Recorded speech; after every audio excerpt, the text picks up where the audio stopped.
নমস্কাৰ, আজি আপোনালোকৰ মাজলৈ লৈ আহিছোঁ কলডিলৰ এটা পিটিকা ৰেচিপি। তাৰ কাৰণে লৈছোঁ এয়া কলডিল এটা আৰু ইয়াৰ বাহিৰৰ অংশখিনি ভালদৰে বাকলিখিনি গুচাই ল'ম। ভিডিঅ'টো শেষলৈকে চাই থাকিব।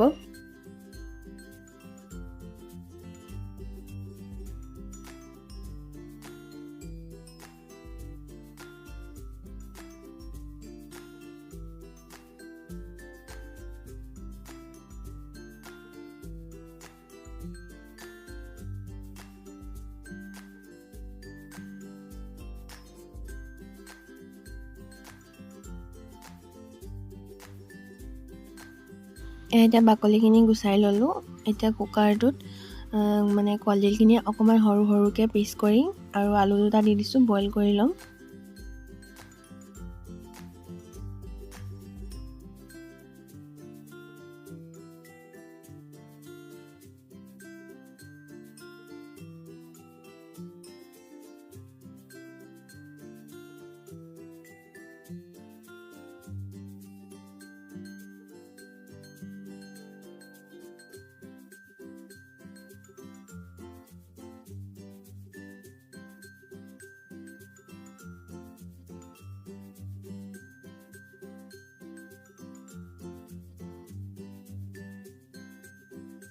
কলডিলখিনি কাটি ল'লোঁ আৰু এতিয়া পানী দি দিলোঁ আৰু লগতে দিম এয়া জলকীয়া আৰু শীতল মাছ। পিটিকাত শীতল মাছ দিলে খাবলৈ বেছি ভাল হয় আৰু গোন্ধটোও ভাল লাগে।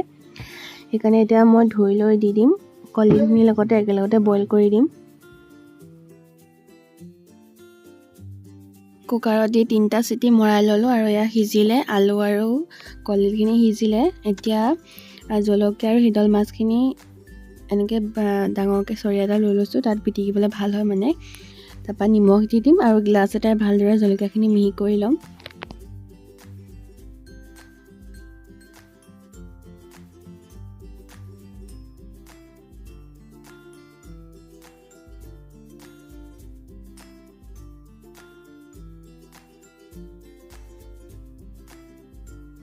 জলকীয়াকেইটা মিহি হৈ গ'ল। এতিয়া দি দিম বইল কৰি লোৱা কলডিল আৰু আলুকেইডোখৰ।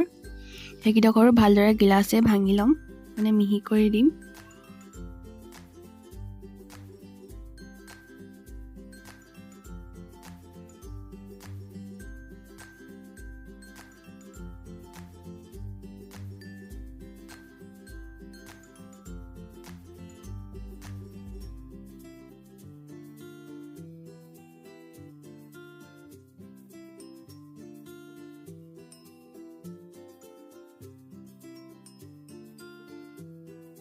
এয়া চাওক, ভালদৰে মিহি হৈ গ'ল আৰু আমাৰ পিটিকাও ৰেডি হৈ গ'ল, ইৰণবাও ৰেডি হৈ গ'ল। আমাৰ মণিপুৰী পিটিকাটোক ইৰণবা বুলি কয়।